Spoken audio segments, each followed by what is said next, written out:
Ladies and gentlemen, thank you for attending this afternoon's meeting of the North Somerset Council Cabinet. So it's the first meeting where we've changed our name to Cabinet from Executive, but the functions and the people are exactly the same, so nothing to see here really.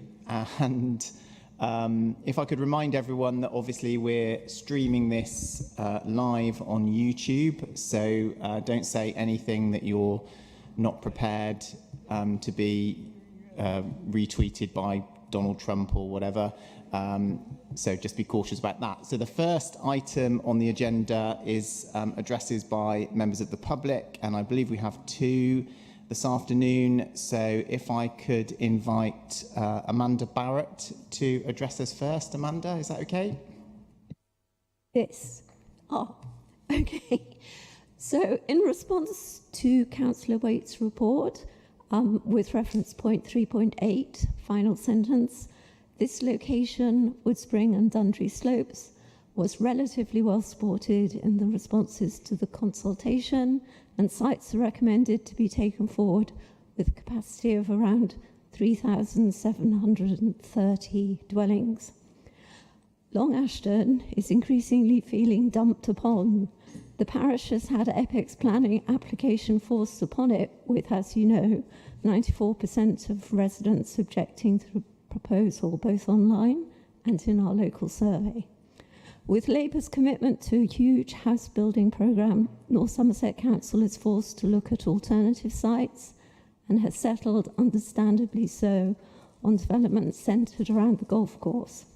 Local residents were also given alternative sites to consider, including University Bristol land at Fenswood Farm. This caught residents between a rock and a hard place, a choice between a huge site adjacent to the village or one over the hill.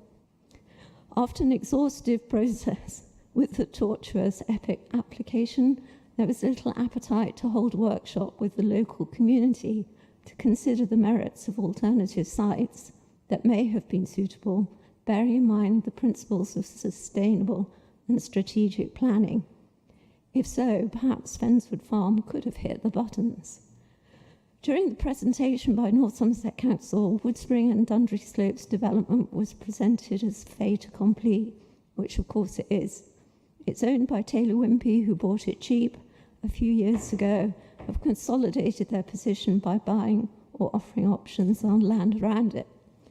Despite words and initiatives such as the National Character Areas that offer local communities and authorities strategic planning, it's high-volume house builders that are the only ones with luxury and opportunity of strategic planning, and this is obviously directed by self-interest.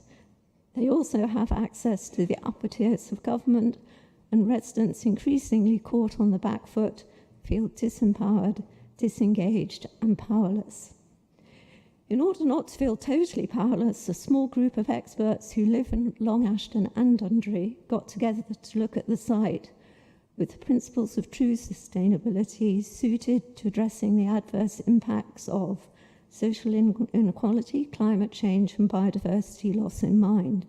Their conclusion is that there is very little chance of delivering 3,730 dwellings if the development is to be truly sustainable on every level. Well-researched documents have been sent to Councillor Waite, and we hope in this way we have laid the foundation for progress in that Taylor Wimpey and NSC planners will embrace a truly ambitious, sustainable development so that local residents can feel that their justifiable concerns about sustainable development fit for the years to come are taken into account. I've got two questions, but can I just send those to someone to answer? Is that all right? Yes, that's fine. Thank you. Thank you very much, Amanda. And I know obviously Councillor Waite will have listened carefully to your comments, and we'll obviously make sure we can respond to your questions when you pass them on.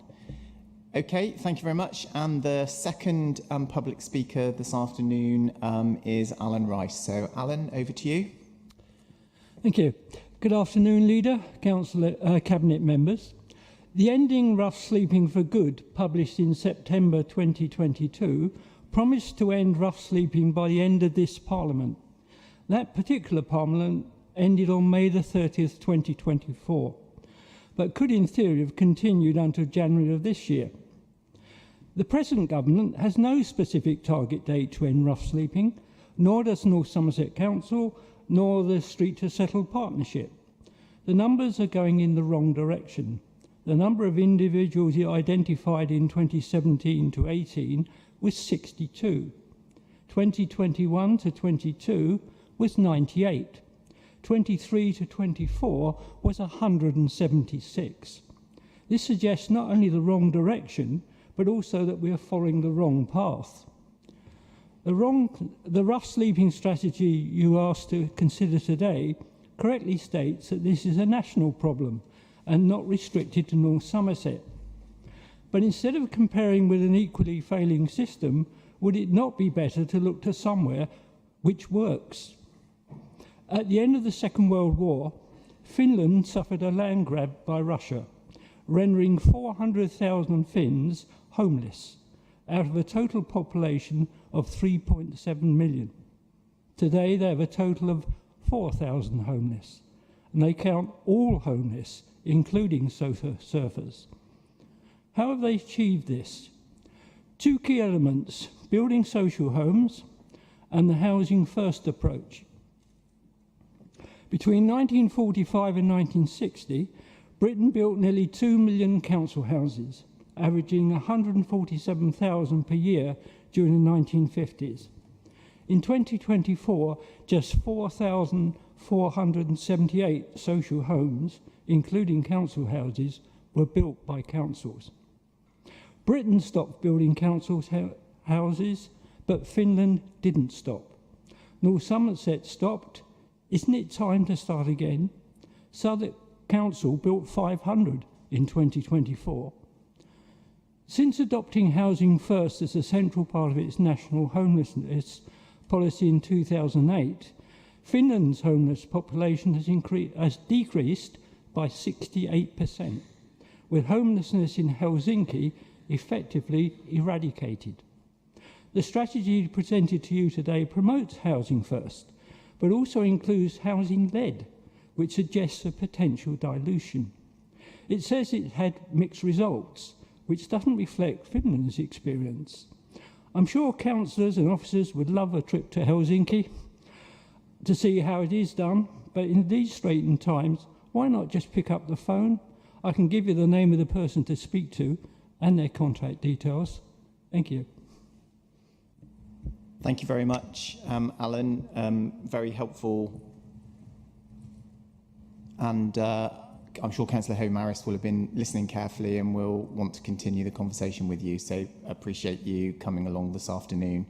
I apologise that I should have given Cabinet colleagues the opportunity to introduce themselves, because I'm particularly mindful that the 2 or 3 people who are avidly watching along on YouTube won't actually know who some of us are, so we should absolutely do that. So my name is Councillor Mike Bell. I'm the Leader of Council and the Chair of the Cabinet. And Mark? Councillor Mark Caniford, Cabinet Member for Sustainable Places and Transformation. Councillor Mike Solomon, Cabinet Member for Culture, Leisure and Open Spaces.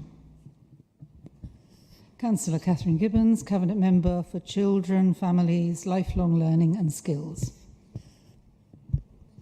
Councillor Hannah Young, Cabinet Member for Highways and Transport.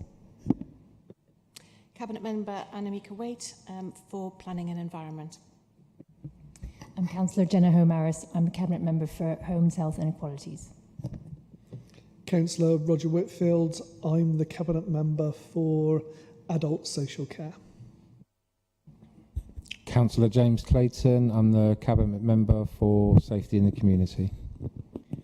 Great stuff. Thank you very much. So the second item is apologies for absence, but there are none because we're all here. Any declarations of disclosable pecuniary interest from anyone? Nope. Okay, thank you. We'll then move on to item 4, which is the minutes of the meeting that were held on the 30th of April. Am I happy? Yep, thank you, Mark. Happy to accept those? Yeah, thank you very much, colleagues. Item 5 is non-cabinet councillors' addresses. There are none, as far as I know. Item 6, matters referred to cabinet that is not already on the agenda. None. Item 7, West of England matters referred to us. None. So item 8 is the forward plan, which is just for noting. So any questions on that? Otherwise, we'll take that as read. Okay, thank you. So the first substantive item this afternoon, item 9, which is the local plan report. So I'm going to hand over to Councillor Waite and Amika to introduce this item. Thank you, Chair. I'd like to start with revised recommendations for our members who are here. So I will read those out to you now. There are 4. Firstly, that Cabinet notes the proposed package of residential and employment site allocations listed in Appendix 1 and 2. Secondly, that it agrees to the further council-based, evidence-based work set out in sections 3.23 to 3.30 to finalise allocations for the pre-submission local plan in September. Thirdly, that it recognises the critical need for an infrastructure delivery plan to unlock sites and deliver sustainable communities. And lastly, that it agrees to ask the leader to write to government to request appropriate infrastructure funding to support our ambitious growth agenda and sustainable plan making. Is there a seconder and then we can get on with it? Yeah, thank you, Mark. Carry on, Annemieke.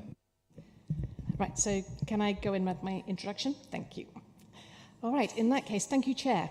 I have a few things I would like to say. Firstly, that this is my first meeting as the executive member with responsibility for planning. When I was asked to take on this portfolio, I had to think hard about the huge responsibility that it involves, not just politically, but also our communities and our environment. I'm very aware that a large proportion of the proposed additional development lies in the north of the district, which is where I live and where I represent my community. My own ward is directly affected by these proposals.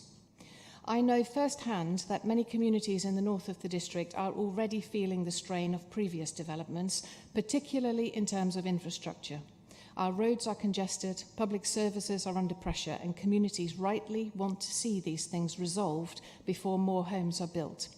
These proposals, therefore, will not be universally welcomed, and I understand completely why that is. But rather than shy away from that reality, I felt it was important to step into this role to help shape the plans from the inside. I want to make sure that if we are to grow, we do it in the right way, delivering sustainable, net zero homes for both the young, the older, and those in between. Homes that are genuinely affordable, that meet a wide range of needs, including adapted homes, and that support thriving, inclusive communities. Turning to the paper before us today, my screen is frozen. This sets out the next stage in preparing our local plan, following the updated National Planning Policy Framework from December. That update increased our housing requirement to over 23,000 homes by 2040. This is a significant uplift. After assessing existing commitments, we still need to find sites for around 8,000 additional homes. The strategy focuses this growth in the most sustainable areas, including Weston-super-Mare, Southwest Bristol, Nailsea and Backwell, Portishead, and Pill and Eastern Ingordano. Some of these areas offer strong potential, but I also want to be honest that some sites, particularly those in Southwest Bristol, in Nailsea and Backwell, and in Pill, are complex. Several lie within the Greenbelt, and all will require serious infrastructure investment to be viable and acceptable. From the outset, this administration has been united in the view that we wanted to protect our Greenbelt. However, new government legislation makes it clear that where councils are unable to meet their new housing targets and where they have no other options, they are expected to use Greenbelt land. I very much regret that this is where we now find ourselves. The new national framework does state that development in the Greenbelt will attract infrastructure funding, but we don't yet know how that will work, what funding might be available, or how it will be prioritised. That is a major unknown, and we must plan cautiously around that. I believe all of this highlights the urgent need for a robust infrastructure delivery plan covering transport, utilities, flood resilience, healthcare, education, leisure, and more. We cannot build sustainable communities unless the infrastructure is there to support them. I also want to say, wearing my other hat, that as Executive Member for the Environment, I take the implications of this plan and the potential impact on our natural environment very seriously. We cannot treat planning and climate as separate. We need to build homes people can afford and reduce emissions, and we need to protect and restore nature and biodiversity. I truly believe these things can be done together, and I will work hard to ensure they are. Finally, I want to stress that this plan must be developed with and not just for our communities. I know the planning team are very keen to reach out to communities in a meaningful way and to ensure that we have genuine resident engagement as we develop these plans further. I will be working closely with officers to make that happen. I want to take this moment to thank our officers for their hard work, not only for the extensive consultation programme they've already undertaken, but also for the huge amount of effort that has gone into developing these draft plans. It's clear that a great deal of thought and professionalism has gone into this work. Thank you. Thank you, Annemieke. So any questions or comments from non-Cabinet members, either in the room or online? Councillor Bird and Peter. Thank you, Chairman. Very briefly, we're only in this situation because of Rachel from Accounts. So we have this problem. I feel very sorry for Annemieke for taking on this role. I have every sympathy for you. To try and make this one fit is going to be a real problem. But with your plans, from what I understand, you're slightly amending this so that what goes out now will have extra work done on it before it becomes formal. Great. I think that's necessary because we do have this terrible situation where planning applications are lining up and tick, it's been approved, therefore the work we need isn't there. The one thing I'd like to add parochially is some of the land you've allowed, you're talking about recommending around Portishead. Some of it I take as a logical greenbelt extension or a change to the greenbelt. There's one of the pieces you're talking about which I think is more important than just a not in my backyard or not next door issue. And I'd like to invite you. I had invited Mark and it was all lined up. He was going to come for a walk around Portishead and meet a couple of key people over a particular piece of land which we have been successfully protecting since the 1980s because of its importance with connection with the Wood and the Goodana Valley. And he'd agreed to come.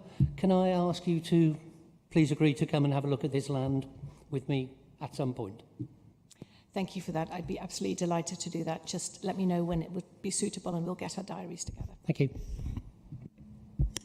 Thanks, Pete. Councillor Bird, Mike.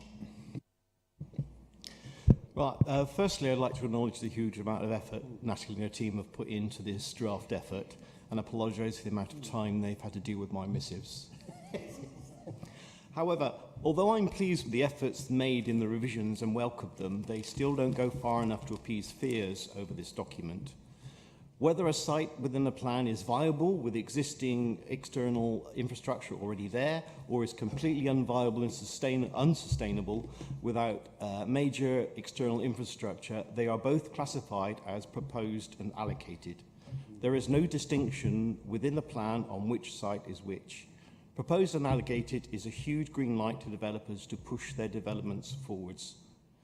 The Council has a large backlog of S106 projects, some sat around so long they are no longer viable as costs have risen. The local plan will add on top of this a huge amount more S106 infrastructure projects. There is nothing in the local plan document that directly says developments should not go ahead without the correct supporting infrastructure being in place beforehand. Exec members, combining expensive appeals to the inspectorate with our inability to deliver S106, we are at risk of delivering 23,000 homes without any of the needed supporting infrastructure. Members, I put to you that you need to include a revision that clearly states development sites will not go ahead without first its supporting vital external infrastructure fully in place. And in place meaning built, not just planned or S1 and 6. In LZ, we already have sites granted approval without any of the correct external infrastructure, including one pushed through by the Inspectorate. That one was granted permission 6 years ago and still hasn't had the internal infrastructure road built. I might add the S106 active travel project has not been even designed, and that dates back to 2016. This is without thinking of any of the new sites and their own external infrastructure being built. Developers are only interested in building their specific sites. They're not interested in building supporting infrastructure. Executive members, you need to stop this happening by supporting a revision that directly addresses the issue in black and white. Thank you. Okay, thank you. And I haven't got any other hands, so... Oh, yes, Hannah, would you like to come in first?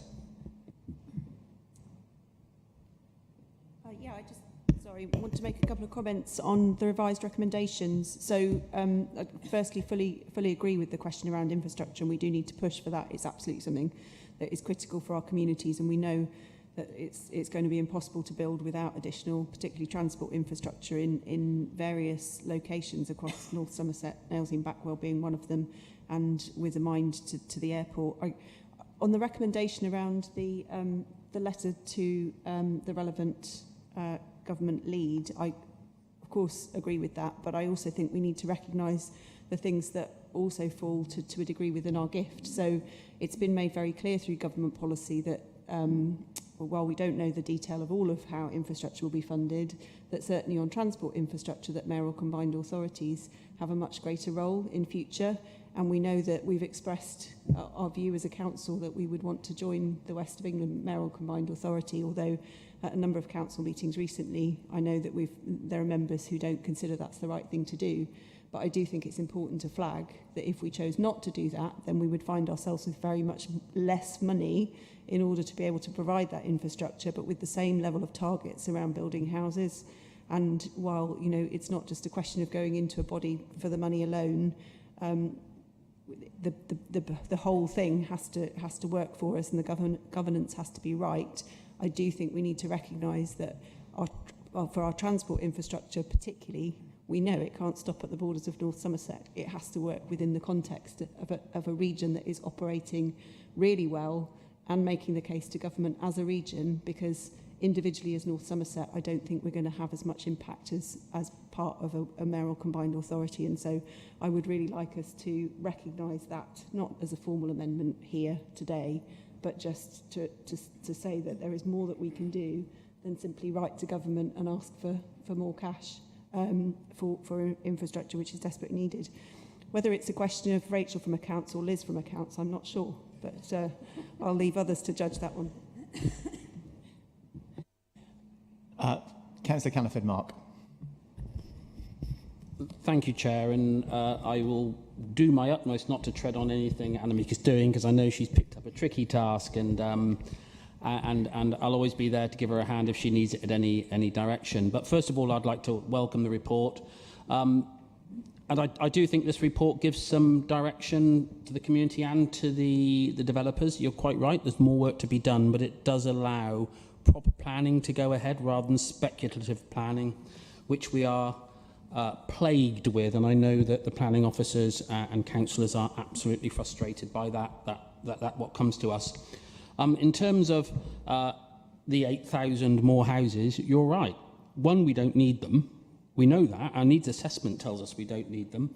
I won't be quite as rude to government ministers as a member across the floor there, but you're right. We're being forced on numbers that we, one, don't actually need, and one, I'm not even sure will be built or sold.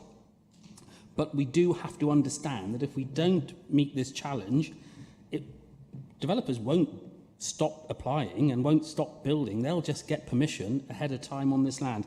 So, you know, and I think we all understand the want for infrastructure first, but the reality is, you know, it is those buildings that pay for the infrastructure, but I understand that, of course. I would just like to say, because I have been in this position for a while looking after the plan, I do understand the pressures on Long Ashton. I do understand that, you know, it is a lovely location, but they are in a sustainable, strategic location, and it was always going to be a pressure for all. But as is Nailsea and Backwell, it is a tough ask. And I just want them to understand. I think every member in this council understand the tough asks that made of certain communities. And I think that's one, and I think the lady spoke eloquently, but it is a tough one, and I don't think any of us find it comfortable. And the challenge to Annemieke is tough. But quickly, if I take this public opportunity, I'd really like to thank the planning team and the work I did with them, because they were absolutely professional and superb, and some of the best, I think, in the area, or not in North Somerset, but the whole country. Thank you. Thank you, Mark. Annemieke. Thank you. I just very briefly wanted to come back to Councillor Bird and to say I hope that you were reassured with the changes in our recommendation and the emphasis that I had in my speech about the need for us to have that infrastructure. And just, I think the emphasis is fine. To me, it's not black and white. Okay, thank you very much. And can I just add my thanks to Councillor Caniford, who has obviously led a lot of the work getting to this process, and particularly some of the community engagement stuff and going out and talking to people and developers alongside officers, which has obviously been helpful. I think it's just really important for us to emphasise that this is the next step on the journey to getting a local plan. We'll obviously bring out the Reg 19 version for consultation in September, and the important thing here is that we have to deal with the world as it is and not necessarily the way that we want it to be. The government has changed the rules, and we've got to do our best to steer the ship locally and make sure that we stay in control of the decisions that are made. But I just want to underline that the Cabinet absolutely agrees that a house is not a home if you don't also have access to transport and parks and health facilities and jobs and schools. And so infrastructure, we use that term, but that's what we mean, isn't it? The stuff that makes a place a real community. And so as far as possible, we have to work with the development industry, with government and with WECA, good point, Hannah, to make sure that we deliver that in the most appropriate way. And that's what I think we're all trying to do. Okay, in which case, can I put that to a vote and colleagues indicate their support for the recommendations? Thank you very much. Okay, so that's approved, and we'll move on to item 10, which is the libraries consultation report. So that's over to you, Councillor Solomon, Mike, to introduce the recommendations. Thank you very much, Bert Bacharach, for the mention of a house is not a home, which is a great record. So I'd like to introduce first the report for the library's transformation and public consultation. First, can I say it is a really comprehensive report. It's excellent, and I hope people have had the opportunity to read it, because there's a lot of information in there, including the sort of figures, the attendances to our libraries, the 9 libraries we have, including the children's centres there. So it's a report that has been put together, and there's a lot of hard work gone into that. So thank you very much for all the officers involved in putting that report together. So as you know, that libraries are a statutory duty for us. So we have to look at the quality of libraries when we're looking at making changes, and we have to look at some ways we can make savings. We have made no decisions. That's why it's all going to consultation. And I want to make that completely clear. We know we have to make savings, but we haven't made decisions on how we're going to make those savings, which is why we now want to move towards a consultation. So we're looking actually to note the methodology and the activity undertaken in the review of the library system. And then we need to note all the equalities which are there within the report itself. And then we need to agree to carry out a public consultation over 12 weeks. And and to also improve the commencement of a formal public consultation and a wider stakeholder engagement exercise. Because there's a lot of stuff in there that we need to consider. We've got the mobile library out there, as well as the other libraries we have. We've got a new EV coming very soon. I think the chassis has been built. It's all ready to be shipped. We're just waiting, I think, for probably EU approval to get it across the channel. So we've got the new EV coming. This is a very important subject. It's a very emotive subject as well. I was quite taken with the figures within the report. Looking at the report, apart from the fact that the usage of Western Library, and I believe Clevedon as well, has gone up over 40% in the last year. And if you look at the figures, Western is drawing in nearly 400 people a day into the library. Yatton's some 100, and a lot of the libraries, you can't imagine how many people rely on our libraries. So this is very important indeed. So I'd like this to go forward for people to understand the report and understand the fact that we have to make some revisions. We already save money because we're part of the West Library Service, which is composed of 7 different councils. So we share resources like books, buying books, etc., and various other things. And our biggest cost, of course, is going to be our staffing, and it's important we take care of what we're doing as far as the staffing is concerned within the libraries. So I would just like to recommend this report and the consultation period to go forward. Thank you very much, Mike. Is there a seconder for that, please? Thank you, Annamika. Okay, any questions or comments from non-cabinet members, please? Oh, yeah, Tom, Councillor Dorr. Just going to say that I think it's really, really good to see that our libraries are getting used more. Is that just entirely for books, or is it because we started to shift some of those other services into those libraries? We're seeing a big increase in the digital use. It's not entirely for books. The book side hasn't changed as much, but it is additional use, digital use. One of the things that's happening in lots of libraries, and some of them, they're holding lots of events, because we have breakout rooms in Clevedon and other libraries, and they're holding maybe 30, 40 events a year. So it's not just borrowing books, it's about the events and involving the community. So thanks for that, Tom. Okay, thank you. Any other comments from anyone? Yes, Roger, Councillor Whitfield. Thank you. I welcome this consultation. I think it's about time we started talking about our libraries, what they provide and what they were originally designed to provide. When we received the statutory duty, it was primarily a book lending service. Today, I think we can all agree that what our libraries provide looks very little like what they were originally designed to provide. I think it's about time we went out to the public and we asked them their opinion on this as to whether or not this is the way that they'd like their libraries to go. Our libraries are starting to feel more like community centres, and I'm not saying that this is a bad thing.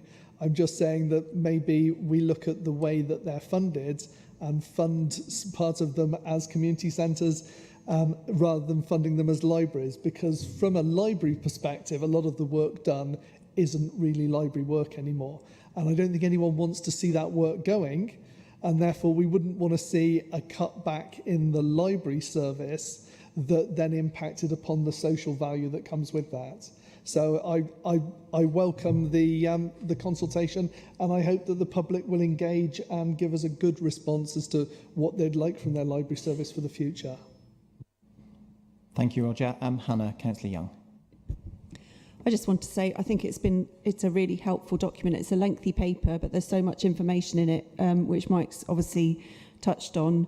But what came through loud and clear to me, particularly from the survey information that's already there, is just how much libraries are loved. And I think that really reflects how people feel about them in our community. I'm delighted to see the increased usage and the fact that they have been becoming one-stop shops. I was involved in or led the Community Hub project in Clevedon when we had a number of similar ones around the district after COVID. And I think, again, that sort of really reinforced how much they are hearts of our community. So I completely understand Roger's point about are they actually becoming community centres?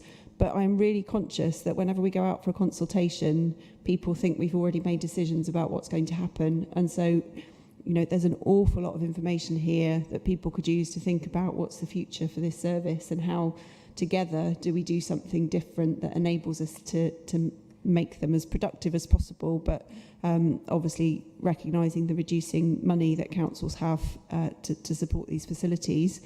And I just think it's really important that we reiterate that we haven't got a master plan here that says this is what we're going to do, and we're asking you to say yes or no. I really hope people will see this as a very open consultation in line with how we're trying to approach the difficult transformational work that we're trying to do now, and will engage in that spirit and really come forward with suggestions and thoughts based on this really helpful information that's been provided. And I just want to say thank you. I know the library staff themselves, certainly in Clevedon and in the service more generally, always seem phenomenally helpful to me, and I hope that's everyone else's experience of them. But I just think it's a wonderful service, and I hope we can support it going forward despite the financial challenges. Thank you. Annemieke, Councillor Waite. Just very briefly, want to pick up on the mobile library and the fact that obviously it has been missing for a little while because we're expecting our new wonderful EV mobile library to be coming through our villages. And I just want to put out this real call because I know that in areas where the mobile library goes regularly, and one of those is in my ward, because it goes to several locations in my ward, it's absolutely loved. And I think it's really essential that those of us who are councillors in rural communities also make sure that this whole engagement process isn't just going to happen in areas where there is a library, but that we absolutely make sure that in our more rural communities, we as councillors take that responsibility and speak to our residents and make sure that they are fully engaged in this, because I think their voice is really important in this. They obviously don't have access to libraries like all the other communities that do have a library, and so for them to know that their voice is important, I think it is something we all need to be highlighting. Thank you. Mike, Councillor Solomon. Yes, to come back on Annemieka's point about the mobile library, yeah, apart from the fact we haven't had one for a while, when we did have the last one, it was constantly broken down. It was really well and truly past its sell-by date. So it was off the road more than it was on. The great thing about the new EV, Annemieka, is it's smaller because you've got more modern technology, so it can get to places where the other one wasn't able to get. So that's really good news. So hopefully some of the more inaccessible places, because we also have the home delivery side of things, then the mobile library will be able to get to that. The other thing is, listening to all your comments, I do want to stress, and I can't stress it enough, is that no decisions have been made yet. We need the consultation. We need to look at everything first. So thank you. Okay, thank you very much. I haven't got any other comments, so if colleagues could indicate their support for the recommendations, please. Thank you very much. And we'll move on to item 11, which is the Care Quality Commission report and improvement plan. So that's over to you, Roger. Councillor Whitfield, please. Thank you very much. I will refer to it as a CQC report rather than the Care Quality Commission, just for brevity, because it's a bit of a mouthful. I think everyone's probably aware that that last December we got the early Christmas present of a CQC inspection. And I think we should start this off by thanking all of the staff who put a huge amount of effort into meeting with the CQC and explaining the way that we do things in North Somerset. It's important to note, I think, the way that we engaged with the CQC during this time. We were very open, very honest. We shared data with them. We held absolutely nothing back. We told them where we thought we had problems. And we were, as I say, we were as open as we could be with them on absolutely everything. We have financial pressures as a council. I think everyone's aware of that. That doesn't always get taken into account when they do these reports. It's not about the finances, but we know we've got a settlement and a lower settlement than average and a below average council tax. We've got an ageing population in our area. We've seen minimum wage increases which have impacted upon service provision. We've seen recently employers' national insurance increase impacting upon our care providers. In recent years, inflation rates have been above the increase in council tax, and there are clearly no easy savings that do not impact upon service delivery. We have certain duties under the Care Act. The Care Act requires us to do an assessment to anyone who requests it. However, there is no time limit on how long it should take, but clearly the CQC have a view on what they would see as being an acceptable time limit. The downside is the faster we assess people, the quicker we onboard people for additional support. So there is a certain balance to be struck there, and I think maybe the CQC think we've struck that balance in slightly the wrong place.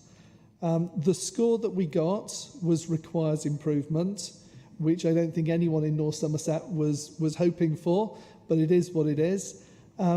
They also gave us a percentage rating as well, which is a lot more helpful than just a plain requires improvement. So the percentage rating that went with that was 59%. The range for requires improvement is 38% to 62%. So you can see from that that we were at the top end of requires improvement. Now that sounds totally wrong, the top end of requires improvement. We were at the edge of requires improvement. We were not too far off a rating of good. So, and there were some positives that came from this. Some of our services, safe pathways, systems and transitions, were scored as good. Governance management was good. Learning improvement and innovation was good. But there were also some areas that required improvement. Assessing needs was one of those areas that requires improvement. And this is a front door to social care support. So again, this is back to the quicker you assess, the quicker you onboard costs. So that clearly needs looking at. They believe that we need to do that quicker than we're currently doing it. That may have resource implications. Supporting people to live healthier lives requires improvement. Equity in experience and outcomes requires improvement. Care provision, integration and continuity requires improvement. Partnership and communities require improvement, and safeguarding requires improvement. Some of these things had already been picked up prior to the report being, the inspection being done, and we'd already started to deal with some of these issues. Unfortunately, we'd only started recently before they did the inspection, and there hadn't been sufficient time for the changes to come through. I do hope that in the near future we will see the benefits of the work that we've already started. The report that you have before you outlines an action plan for dealing with this, and I don't intend to go through every item in detail. I hope you've read the report, and if you haven't, I hope that you will now go and look at the report and see what the action plan says. So the action plan is looking to reduce waiting times and improve the experience. This is looking at assessments, carers assessments, and debt provision of liberty assessments, or DOLs, I think as they call them. These are the areas where we have the big queues and we need to put the work in. Enabling choice and control in how and where care is provided, and of course direct payments as well, which anyone who was at the meeting earlier will see that we were a little low on the direct payment side, and I think maybe we need to offer that choice a little more often than we do at the moment. Information and advice, prevention and early intervention, equity of outcomes and collaboration. Again, in all these areas, we have been doing some really good work, but it's all very recent work, which wasn't taken into account. The plan, as you see before you, comes with no cost. I know, I see you looking at me. I know, how can we do it with no cost? Well, what we would have to do it with no cost would be to reallocate resources within adult social care, and reallocating resources as well as changing services from within. But reallocating resources comes with a risk. And the risk is that what we do is everything that we got requires improvement on, we manage to push up to good, and everything we got good on gets missed off a little bit and falls back down to requires improvement. So there is a certain element of risk to taking on board an action plan with no costs. So I also requested that we take a look at what could be done if we were to allocate additional funds to this. So there becomes a clear choice, which I'm sure over coming months will be discussed in Cabinet and in Council as to what we do. But there are ways to get things done quicker, but they require additional resources. We always have problems with the number of social workers we have available, which directly impacts upon the speed of assessments. In short, we have a costed improvement plan for consideration, which isn't published in your papers because it's something for discussion going forward, that would cost an additional 1.5 million, but would pretty much guarantee, I think, that we would be able to push everything to at least a good rating, if not above. The report's just for noting anyway, but in conclusion, I think we look at, there are many things that we're doing well, but we are weaker in some areas, and that's where we need to look to see if we should be investing in those. The financial pressures clearly don't seem to be getting any better, and I'm not sure we're going to see any substantial changes in the way adult social care is funded in the near future. We can really make improvements and cuts at the same time, but is that going to end up with an overall improvement, or is that just going to keep the status quo? There's a risk that we will improve in areas, take in one area and take money from another. So it's always a balancing act in local government.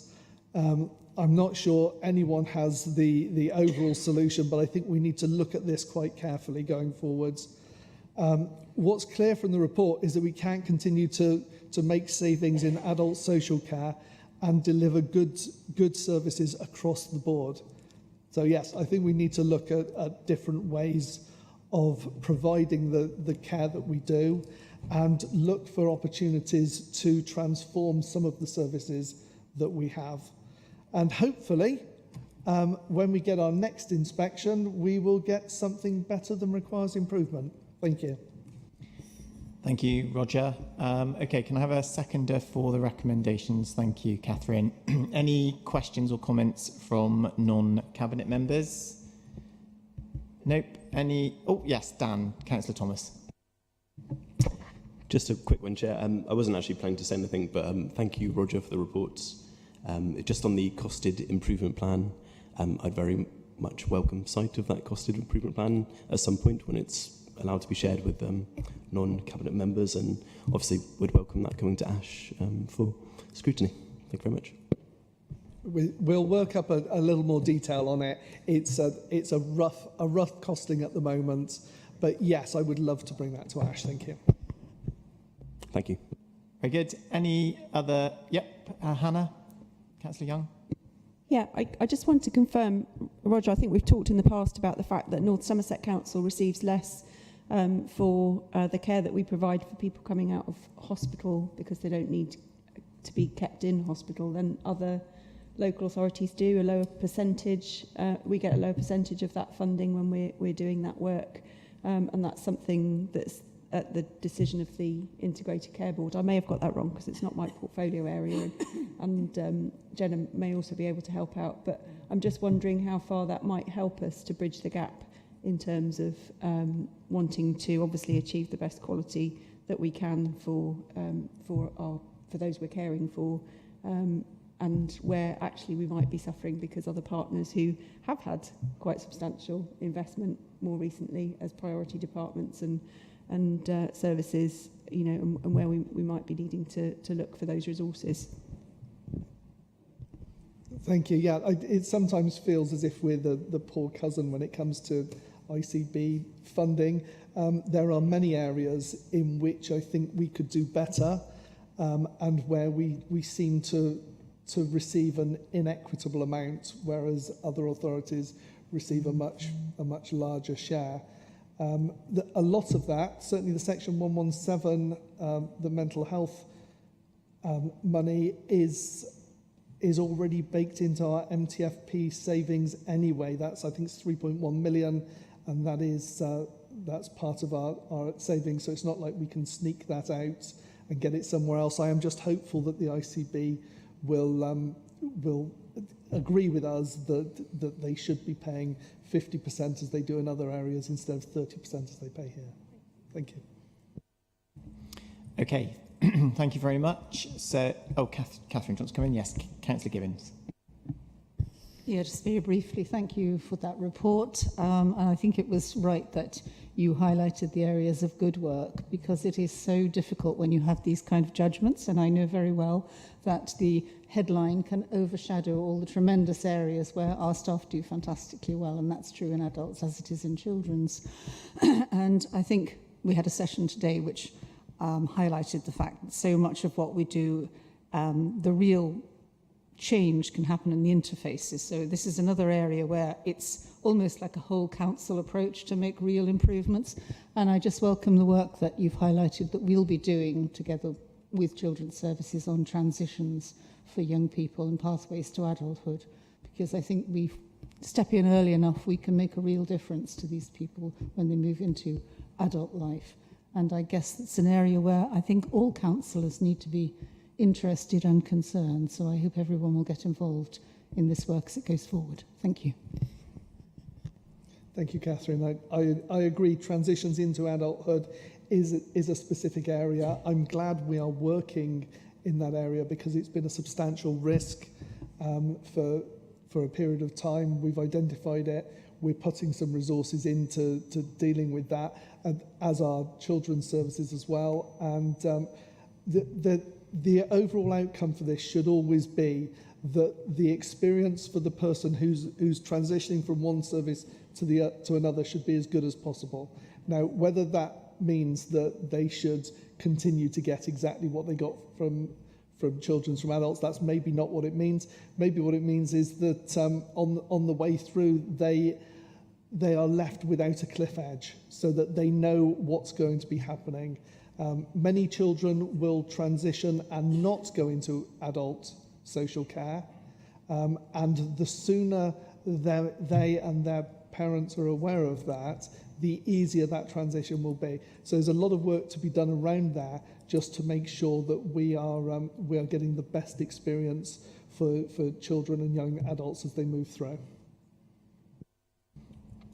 Okay, thank you, colleagues. If you could indicate your support for the recommendations.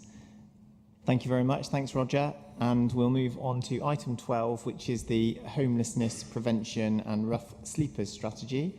So that's Jenna, Councillor Homaris, please. Thank you very much, Chair. I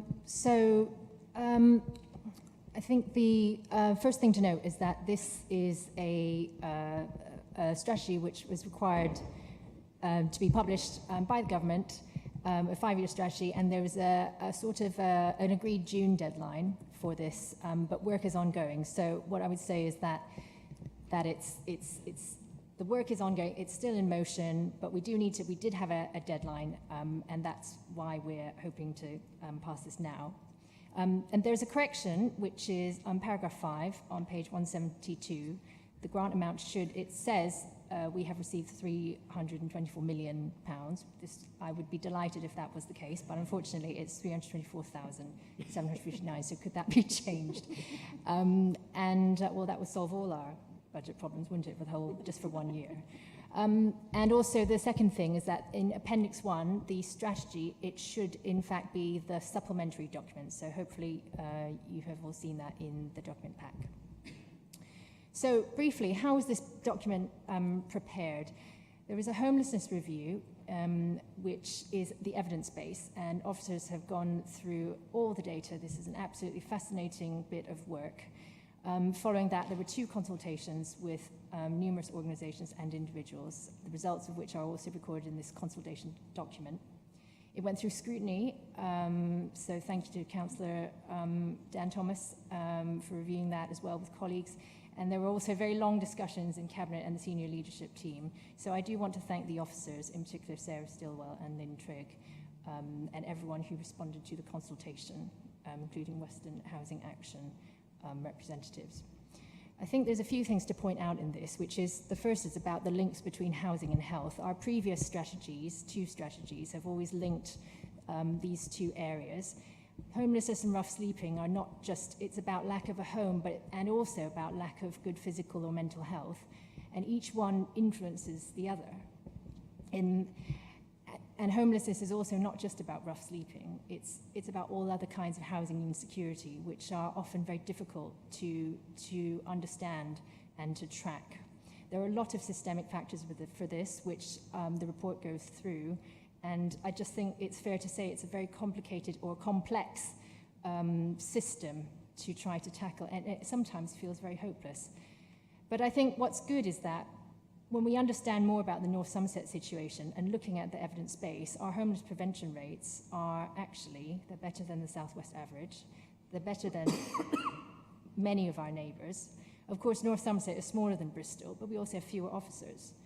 And we do this, so the one number to point out is 459 homelessness prevention cases in the past year, which is really extraordinary for the size of our team and the pressures that we face. We've done this in partnership. We can't do it alone, and we work very closely with agencies, including our housing providers, Alliance Homes and Cure, and also working with private landlords and lots of other partners. And we're doing pretty well. I mean, I wouldn't say we're absolutely amazing, because nobody is, but we're doing very well at building new housing. By averaging more than our target of 200 affordable houses per year. One thing that isn't really pointed out so much in the report, but I do want to draw attention to, is that our officers who are involved in this, they have frontline roles, and these are often high pressure, and I think we need to make sure that there is support for them and training and just the time and the space so that they can act with empathy and do the things that they're trained to do, and also be creative with the role. But we can't do that unless that people are able to have a bit of breathing space to think and to speak to their equivalents in Helsinki, which I hope to be able to facilitate. And also, meanwhile, residents who are experiencing homelessness and the threat of homelessness are also experiencing high stress. And let's be fair, we don't all act in a rational way in that situation. And there's also admin stress of dealing with complicated forms, often on mobile phone. So as some of the recommendations in the action plan, we do, and this was suggested by the consultation responses, we want to include trauma-informed practice. So hopefully we will be doing that. What's important to understand about homeless prevention is, it's all homelessness is a crisis. I'm keen to look for ways that we continue our work on early intervention and prevention. So I'd like to see, and as we say in the report, we do more proactive work and aligning with the Council's existing work to support, such as first steps. And lastly, just about lived experience. Why is this important? Well, it was suggested by a number of people in the consultation to include this in our work, and so a section has been added. And I think there's something about homelessness being, of course, there is the street homelessness that people see, but a lot of that is hidden. There's something written about in London. Street homelessness is actually 800% higher than the official numbers, but on top of that, you've got the you have the other forms of homelessness, and this is very difficult to find. Sofa surfing, or people who are living in inadequate housing. I think I would like to bring in an element of my personal experience, and I think, I had a friend who is a very elegant older woman. Her husband had left her. He let her stay in their family flat, but as I later found out, someone told me actually she was there with no furnishings. The wall was completely covered in mold, and she was sleeping on cardboard for a bed. And then later down the line, it turns out she was then evicted and she was staying in a hotel. I lost touch with this friend when I moved here, but it feels sometimes that, when you see that quote-unquote crazy person on the street, I mean, it was at one point someone who was somebody's friend and was, for want of a better word, somebody is in a normal part of society. So lived experience is really important. So we've included the snapshots, and we really want to make sure that moving forward with the strategy, we find ways to include that voice. So I move the recommendations. I will take in questions officers can help me with some of this very detailed data. But just to recap, the recommendations are to endorse the homelessness prevention and rough sleeper strategy, which is the supplementary in this document. We want the strategy and action plan to be reviewed at ASH annually, which Councillor Thomas has agreed, and also to set up a task and finish group to review the action plan and to develop some KPIs so we can really measure what's going on better. Thank you. Thank you, Jenna. And can I just have a seconder for that? Thank you, Mike. Okay, any questions or comments on this report from non-cabinet members? Can't see any. Any comments from cabinet, please? None? Okay, thank you very much. In which case, if colleagues could indicate their support for the recommendations. Thank you very much. That's passed, and we'll move on to item 13, which is the Children in Care Sufficiency Strategy. So that's Councillor Gibbons. Catherine, please. Thank you, Chair. Well, I'm genuinely pleased to introduce the Sufficiency Strategy for Children in Care and Care Experienced Young People, which will cover the years 2025 to 28. And obviously, like others, I would like to thank the Director of Children's Services, who's here, and also the members of the Children and Young People's Scrutiny Committee and all the other contributors who've inputted into this work with enormous dedication and I would say enthusiasm. And that includes foster carers and young people as well, because we've been very keen to hear their voice as always. So this strategy, and I don't know if you've all read it, but I do urge you to do so, and the paper before you outlines its key points. But fundamentally, it's highlighting North Somerset's commitment to providing stable, supportive and nurturing homes for children in care so that we ensure every child can get the support they need to thrive. And it addresses the rising demand and costs associated with placements. In the 8 strategic priorities and the collaborative governance framework, it's designed to meet our statutory obligations under the Children Act, and it's also aligning with recent Department for Education reforms and reforms coming down the line from the Children's Wellbeing in Schools Act, which key emphasis are on permanence, early intervention and family preservations. So obviously the strategy, when you read it, you'll see prioritises the right to a family life, and it works to keep children connected to their families, excuse me, communities and schools. It reflects the valuable contributions of children in care, care experienced young people, foster and kinship carers, and community partners, which just underlines their critical roles in shaping this initiative. So our goals really are to support families in staying together wherever we can, to utilise kinship and family-based care, to promote stable homes for children in our care, provide high-quality accommodation for our care-experienced young adults, and overall foster a sense of belonging and community amongst all these children and young people. The strategy adheres closely to the legal requirements under the Children's Act of 1989, which requires us to ensure adequate accommodation for children in care. And by implementing this strategy, we aim to provide a holistic approach that addresses both emotional and physical needs while strengthening community connections.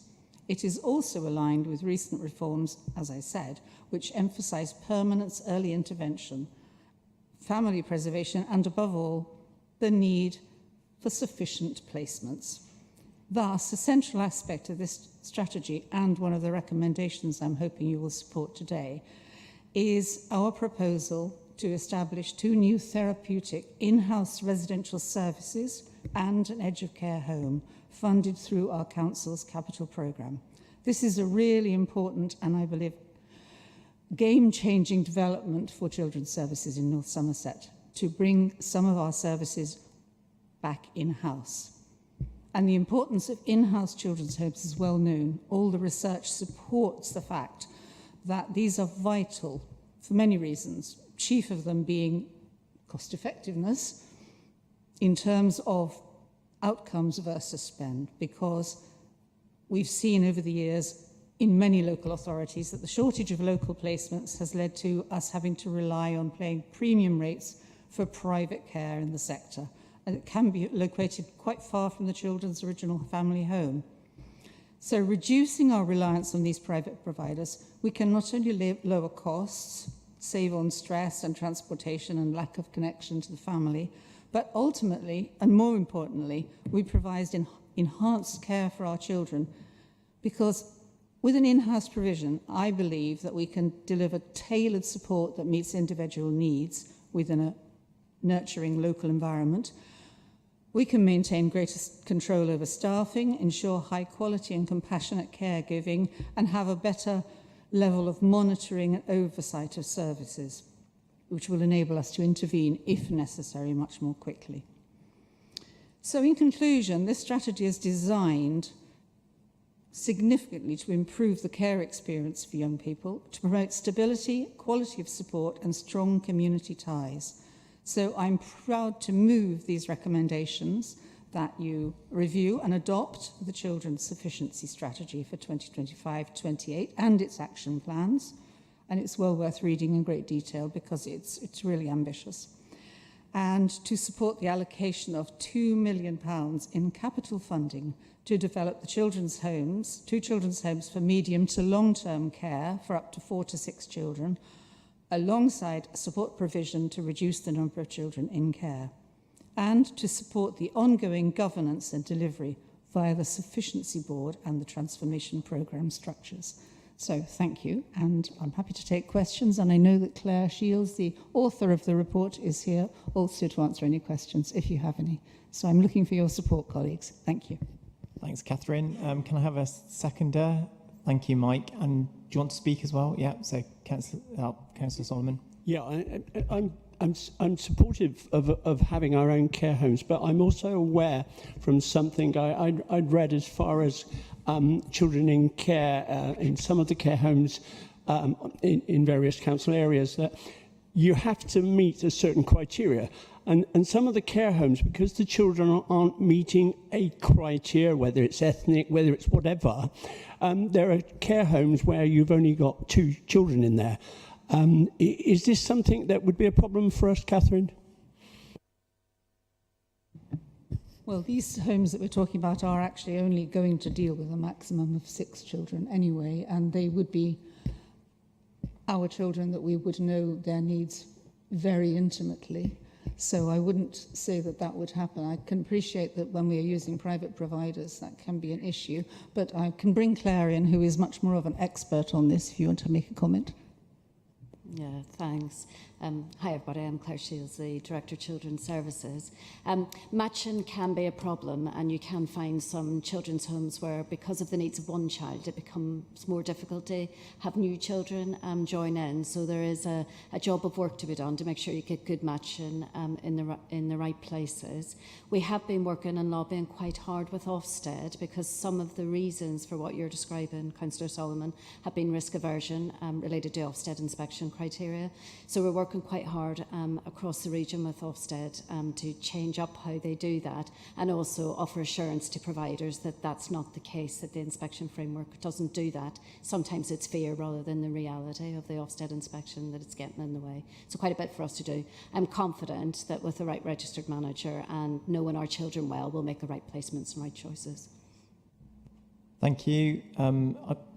Did you have your hand up, Hannah, or did I imagine that? It looks like you're putting your hand up. I put my hand up to second, but I was in two minds as to whether to speak. But now you've invited me to, I will do.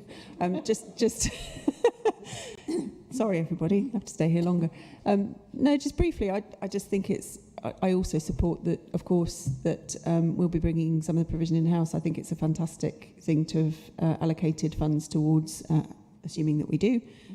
But I was also mindful of the voice of children and young people that's recognised within the paper, and the things that are, that come through as important. And I'm very hopeful that through this approach, we're also going to be able to do more to meet those things, particularly around, I was really interested to read the points about the importance of nature and outdoors environments, and the connections, not just social connections, but the wider connections to places, and just thinking about the conversation we've had about the local plan and around other things. I do think that's really critical, isn't it? And fantastic that we can, as a council, bring these things together and start to make those connections across the in-house services that we are providing.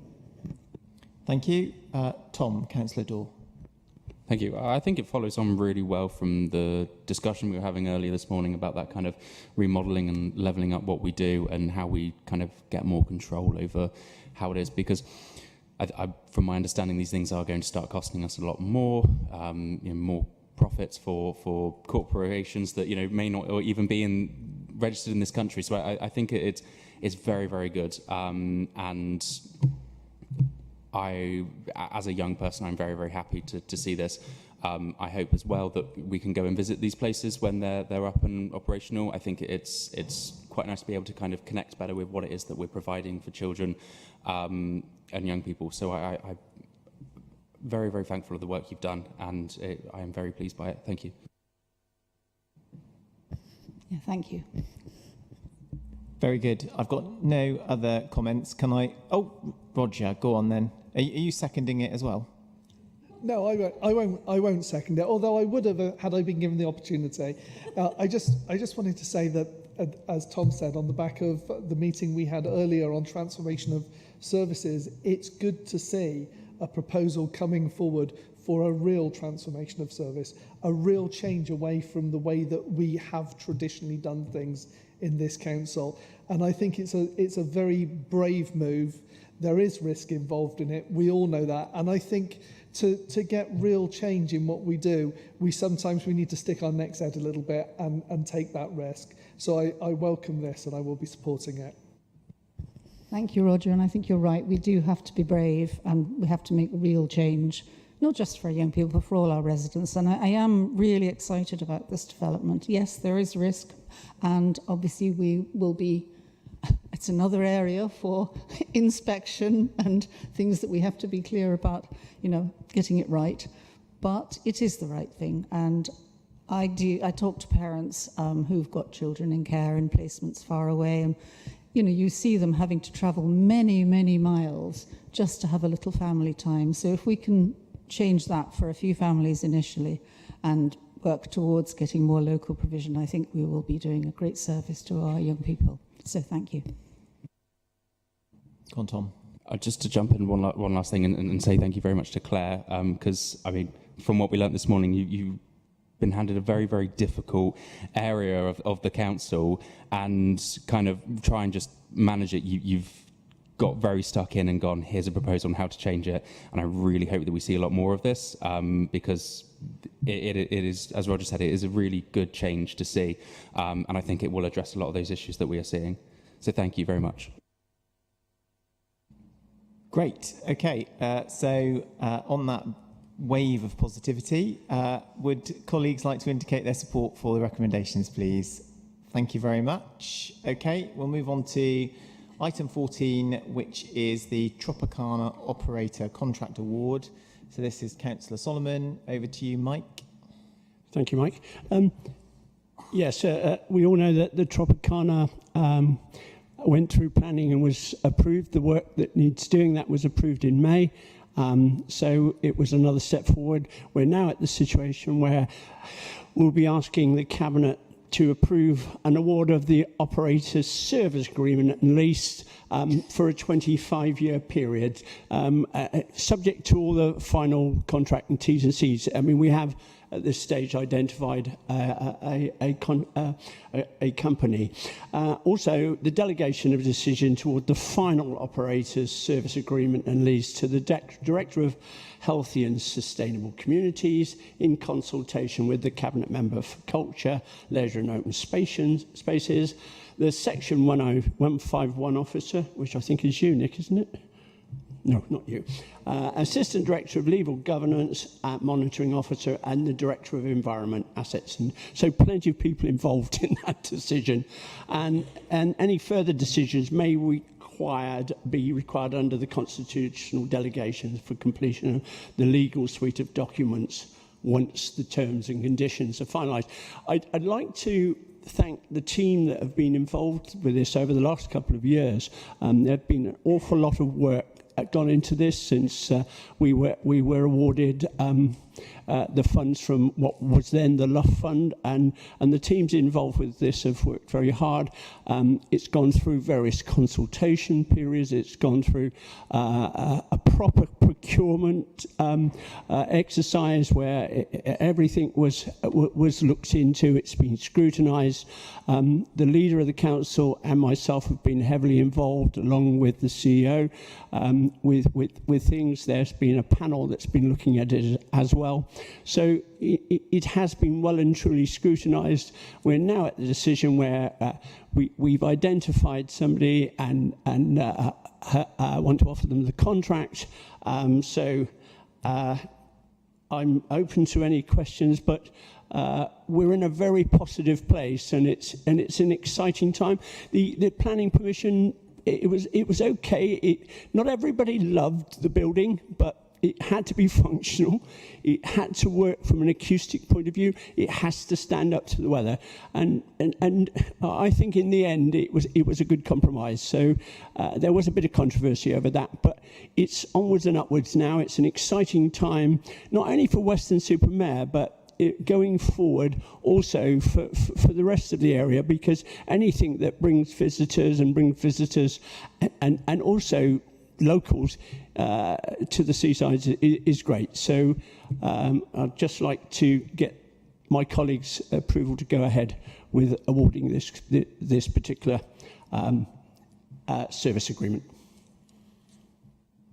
Thank you very much, Mike. Can I have a seconder for the recommendations, please? Thank you, Catherine.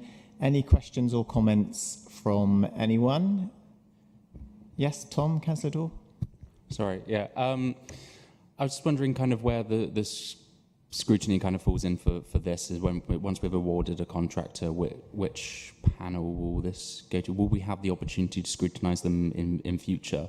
And with us getting, I believe, our first kind of medium-sized venue, at least something very, it's the only kind of thing that we're now starting to see. Will we see more kind of involvement into nighttime economy as a council? This is a commercial undertaking, and because it's a commercial undertaking, it's very hard then to impose council scrutiny. As far as we're concerned, we will be overseeing the venue itself. I don't know if Julia's got any input on that, but whether there can be any further scrutiny, but I would imagine as it's a commercial contract, there's only so much we can do. Julia, yeah. Thank you. Yeah, Julia Stuckey, Placemaking Programme Manager. So the venue will be subject to all of the normal regulatory processes, licenses, licensing, noise, all of the things that every other venue of its type and many other licensed establishments go through. So that would probably be the best place for the council to regulate it in those areas, those forms. And those are very well established processes and have committees and everything as well. So that's what I would suggest is the best way for the council to scrutinise in its role as a licensing authority. Obviously, there can be reviews throughout the period, throughout the 25 years, and it's hoped that the operator will have a very strong relationship with the council going forward. It's essential because both the council and the operator really want to make a positive impact on the town. So they will very much work in partnership. They are right in the middle of the seafront and in the middle of the town centre, so they have to work in partnership with a lot of organisations to make it work. Thank you. Roger, Councillor Whitfield. Yeah, I was just going to ask, is it too late to suggest that we convert it into an open-air swimming pool? But I think that may have already passed. And no, I'd just like to say, I mean, it's a great location, isn't it? It's a wonderful thing for Western and for North Somerset, and I hope it's going to be an absolutely fantastic venue. And I feel that short of converting it into a swimming pool, this is the second best option that we could have gone with. Thank you, Roger, for that jump down memory lane there. And I was just going to say that for me, what is exciting about this is that we're going to move beyond constantly talking about the past and what it was like 50 and 25 and 75 years ago, and start talking about the future and what it is and the contribution that it can make. And I think we're moving the Tropicana as a venue from being a memory that everyone talks about how marvellous it was into being what it should be, which is a magnet to attract interest and visitors and investment to Weston-super-Mare.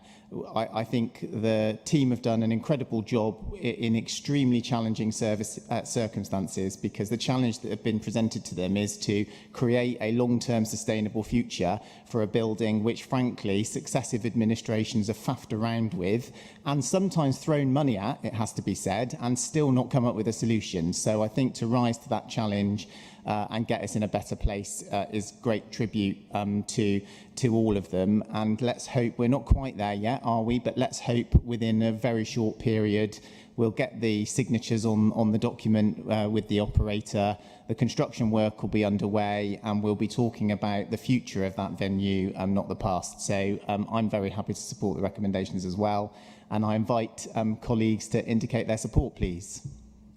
There we go, that's unanimous. I think even non-voting members voted in favour of that, so that's very, very positive. They want to stop talking about it, frankly, so thank you very much. Okay, item 15 is the Budget Monitor and Finance Outturn report. So this is essentially the year-end update for 24-25 that touches on our financial position.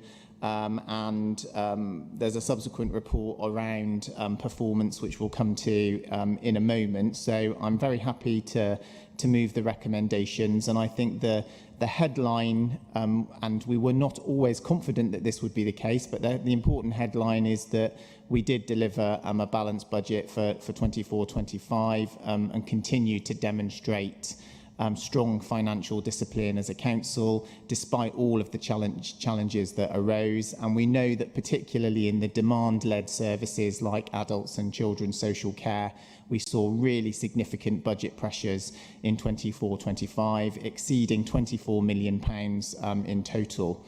And it was really impressive the way, and the report speaks to this, the way the council and officers from the front line all the way through to the corporate leadership team rose to the challenge and delivered the mitigations and one-off releases of earmarked reserves that were necessary in order to close that gap. But we do have to be clear about the risks. The risks haven't disappeared, despite the fact that we've been able to round off the 24-25 accounts. And there's a number of areas where we've got significant challenges going forward. One of which is obviously around the dedicated schools grant deficit, which has grown to over 26 million. And we hope to hear news from government and from the Department for Education about how they're going to manage that process and that significant long-term financial risk. I think it's also worth just highlighting the strategic risk register, which continues to highlight some areas of focus for us, including financial sustainability, workforce capacity, and our climate goals. A lot of these are, of course, challenges in the system rather than necessarily representing risks in our effort or our ability to manage our way through it. But I think it's right that we're clear-eyed about those risks and that we're continuing to try and do the right things through our governance and through our strategic planning to address them. So I think the outturn report demonstrates that we are a council that is delivering progress on our priorities, that we're continuing to manage our finances successfully, but we are also highlighting and confronting our risks honestly and proactively. Can I also just highlight to members and members of the public that our statement of accounts went live on the website today. So if members or residents want to do a deep dive into any of that information, that is now available on the council website. So if I could have a seconder for the recommendations. Thank you. Annemieke, is there anything that you want to add as section 151, Nick? No? Okay, thank you. Any questions or comments on that report from anyone? No? Okay. Can colleagues indicate their support for the recommendations then? Thank you very much. I'm then going to move on to item 16, which is the Q4 quarterly performance. So this is the year-end performance. And again, really reflects a very positive and busy year for the council directorates right across the piece, and we have seen significant progress that you can identify through the corporate plan actions. Across the 119 corporate plan actions that we were reporting against, nearly 3/4 of those have been completed or are progressing well, and there have been significant achievements across all directorates, and I'm just going to highlight some of them. In children's services, we've seen a 35% increase in access to government-funded childcare, and 100% of early years settings now rated good or outstanding by Ofsted. We've seen school attendance and outcomes for children in care and those with youth justice improving, and our Edge of Care service has kept over 50 children safely at home. In adult social care, innovation is continuing to drive service delivery, with artificial intelligence now supporting assessments and reducing backlogs, and helping staff spend more time with families. And our technology-enabled care rollout is helping more people to remain independent and safe at home, whilst our partnerships with housing providers is helping to tackle social care debt more effectively. The corporate services team played a vital role in supporting our financial resilience, including delivering an underspend on their budget to help contribute to our wider financial challenge. That's been at the same time as going through the re-procurement processes for major contracts, including information technology and revenues and benefits, both of which will improve outcomes for our residents and businesses, but also unlock long-term savings for the council. Environment, assets and transport delivered the start on site for the Banwell bypass, launched the new EV bus infrastructure, and saw a record 43 schools participating in active travel. And we all know, because we've been knee-deep in it, not literally, these last few weeks, the work to innovate in our waste and recycling service, including becoming the first council in England to roll out the curbside soft plastics collection.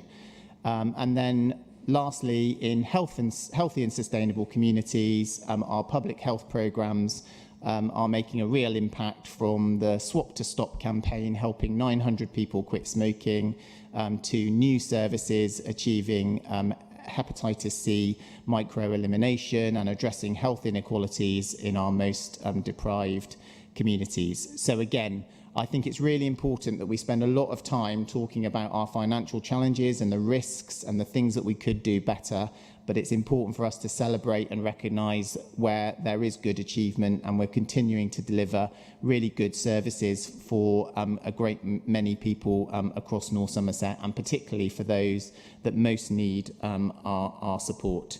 So I'm pleased to, again, propose the recommendations in that report and ask for a seconder, and encourage everyone to look at this performance report and use it both to inspire positive messages about the council and the work of our staff, but also to use it to inform challenge about how we can do things better in the future. And I think Annemieke signalled that she was happy to second that. Any questions or comments, recognising that I've probably said everything? No, good, okay. Can we, I've delivered on my own promises, look at that. Would you signal your support for the recommendations, please, colleagues?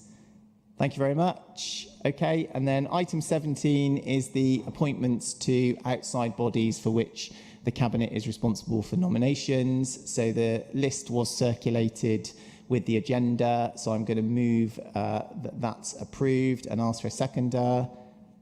Thank you, Roger. Any questions or comments on that? Otherwise, we'll take that as read as well. If you want to... Oh, we've got a question from Councillor Bridger. Steve, online. Thank you, Mike. Just to prolong us all for a couple of minutes. Obviously, what we've got in front of us is a simple list of who the Cabinet is appointing to outside bodies, and that includes NSEC, obviously, which is a bit of a special case, obviously, as a trading company of the council. So for the sake of clarity for me and other members and the public, if they're interested, this means, doesn't it, that Mark, Councillor Canford, has replaced Councillor Ash Cartman as the, in the shareholder representative role. And it'll be Mark then who later in the year will bring the annual shareholder update from a governance perspective on the activities of NSEC. Obviously, Annemieke, Councillor Waite, obviously retains the Cabinet portfolio for the delivery of the waste and recycling service. So I probably lost the room, but I thought it was something useful to mention. Thanks, Mike. Thanks, Steve. And you're right. So that's good. No. Apologies for the off-mic flippant remark there. So we'd approved that before Steve put his hand up, didn't we, I think? But anyway, is everyone happy with the list of outside bodies? Yep, thank you very much. Okay, item 18 is oral reports from Cabinet members. Any oral updates that anyone wants to make today? No? Oh, yes, Hannah, Councillor Young. I just wanted to flag that since the last meeting, there had been a number of additional fare offers in the bus world. I know those have gone out in various different communications, but I just wanted to flag with people that the care leavers offer has been extended until the end of next year. Sorry, the end of the financial year. The one that people may have missed is free travel for disabled people before 9 o'clock. Which is an extension of the existing offer for disabled people on off-peak travel.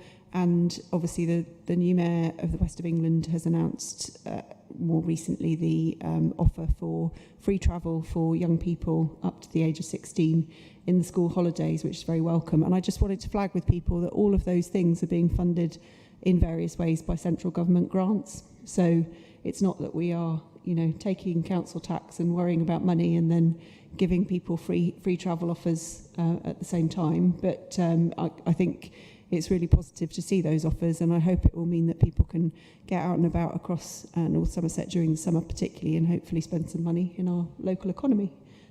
So just to flag in case people hadn't seen. Very good, thank you. And Catherine, Councillor Gibbons. Just a very brief piece of good news, I suppose, in that I attended the official opening of the new Nurture Hub at Christchurch School in Weston, which was a beautiful space opened by the Bishop of Bath and Wells and on a lovely hot day. And I just wanted to remind Councillor Waite that we visited there when it was still in progress. And it's a fantastic piece of work by our capital projects team, isn't it? And Sally Farley in particular, as to how that it's quite a small school in the centre of town, and yet the way they've used that space to create a fantastic unit there which will really support young people. And it was lovely to see it and see how thrilled the children were. So just a little piece of good news. Thank you. Thank you very much. Okay, I've got no other colleagues signalling. So the last item is urgent business permitted. There is none. So at 4:04, I declare this meeting closed. Thank you very much, everyone.